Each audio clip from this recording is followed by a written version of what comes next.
Hi, my name is Chris. I'm a Backpacking Light member, and I make the According to Chris backpacking film series. These are fun little films about my experiences in the backcountry.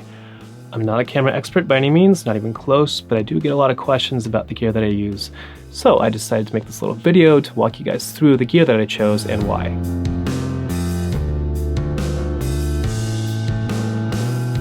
First, my general strategy: don't let the cameras interfere with the experience. Just like you guys, I go out there to have fun. I want to enjoy the mountains, I want to soak it in, detox, all that stuff. So I don't want the cameras to weigh me down. I don't want to be fiddling with them the whole time. I don't want them to distract me from the overall experience. So those are major constraints that do limit my gear choices. In light of that strategy, here's my camera criteria. They need to be lightweight and packable. I want high quality video and stills in 4K just to keep them relevant for at least a few years. I want flexible features. I want a high frame rate to capture stuff like moving water and stuff, time-lapse capabilities, and then panoramas. I want them to be low hassle and easy to use, which, believe it or not, is a harder thing to get than you would expect. So based on that criteria, I did a lot of research, and I did come down to a few pretty obvious choices, at least for me. So here's my choices: the Sony RX100 IV, the GoPro Hero 4, and the iPhone 6s. We'll start with the Sony RX100 IV. It's 10 ounces, excellent quality stills and video in 4K. It can achieve Milky Way night lapses, believe it or not. Takes a little effort, but it is doable. Audio is okay, it's kind of meh. Capable of high frame rates, and image stabilization is not so great. Next up, we have the GoPro Hero 4, 3.1 ounces, super ultralight. Great quality stills and video in 4K. It's great for time lapses. It's perfect for time lapses, really. Audio is meh, again. It's really wide, so it's really good for capturing the whole experience of the outdoors. However, that comes at a cost. There's a lot of fisheye lens distortion. There's zero image stabilization, so you get a lot of jerking around and stuff, so that's not really ideal. Lastly, the iPhone 6s, 5.9 ounces. You probably have it in your pocket already. Decent quality video and stills, decent image stabilization, actually better than the GoPro and the Sony RX100 as far as image stabilization. Audio's meh, you know. It's multi-use. It can work as a GPS, a phone, etc. You can't swap batteries. That's kind of a big bummer. You have to carry a separate battery charger. So I use an Anker, but there's a lot of different ones out there. So as you can see, audio quality and image stabilization were pretty big challenges for me. You have to do a lot of fixing in post to kind of get around that. Low light performance is also not ideal. You have a tiny little sensor to work with, but considering the size and the weight, I mean, it's really hard to beat these guys. I mean, they're easy to carry. Yeah, can't beat them. Moving on, my favorite accessories. On the left, we have the Pedco UltraPod Mini. That little Velcro thingy on the side means that you could attach it to a trekking pole or a tree branch or whatever, so it's a pretty flexible design. In the middle, we have the Flomo Panner. It's 3 ounces. You put your camera on top, you wind it up, you let it go, and you get those cool little panning shots that are a lot of fun. They can be a little bit nauseating at times, but they're still pretty cool. On the right, we have the Cotton Carrier POV system. It's 5 ounces, and it keeps my little GoPro on my backpacking strap, which I like. It keeps it handy, kind of, you know, it's less fiddling for me to do when it's right there. So I get a lot of questions about my power strategy. I don't use solar. I may revisit that in the future, but for now I don't use solar. Batteries are pretty cheap, so I just carry spares, and then I resupply fresh ones in my food drops. Old batteries are then sent home. I find that easier than having to actually, you know, go through and set up solar every time I get in the camp, or if it's a dark day, am I not gonna be able to film? Is that gonna be a major limitation? I don't want to deal with that. I'd rather just be able to use the batteries. Okay, so how do I carry all this stuff? It's actually a pretty darn simple setup. Here's my Z-Packs Arc Haul, great backpack by the way.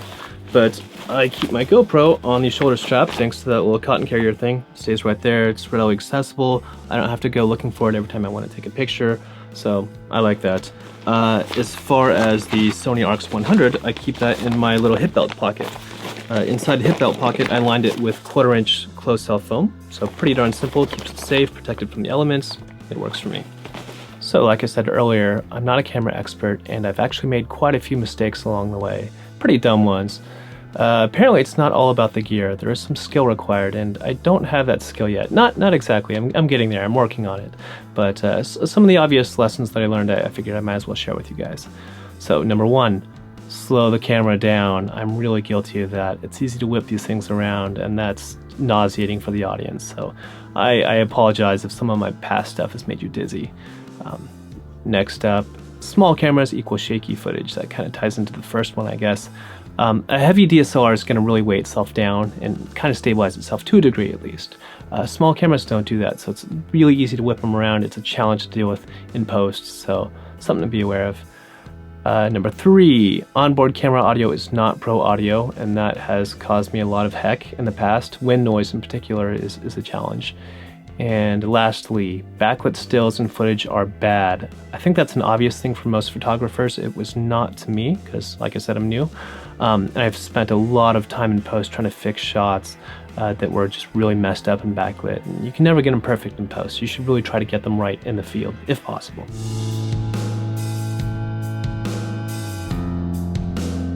So when I get home, I dig through all my footage, and invariably I'm relatively disappointed with it. It never perfectly reflects the experience that I had. So I do a lot of adjustments in post to kind of make it a little bit closer to the reality that I experienced. The first step for me is color correction. The pros use all sorts of objective tools like vector scopes and stuff to really make sure that they have a perfect image in the end. I don't do that. I actually just color correct whatever my memory was at the moment. So even if I'm wearing sunglasses, I will color correct the footage to resemble what I saw through the sunglasses. The point is to keep it honest, to really resemble what I felt and what I saw out there. Next, I do electronic image stabilization. That one is vital, especially with these tiny little cameras. Shaky footage is a major problem, so in post you can image stabilize to a degree. It's not perfect, you do end up with some artifacts, but it does help. Next, denoise and EQ the audio. That's a pretty important step. Straight out of the camera, the audio is pretty noisy. It picks up a lot of background noise and stuff. I EQ it a lot. I'll pull out a lot of the low end to get rid of some of the rumble, and I'll denoise it with different plugins to get rid of some of the hiss and background stuff. It helps. It's never perfect, but it certainly does help. Lastly, I hide bad camera work with animations. Yes, that's the truth behind my animations.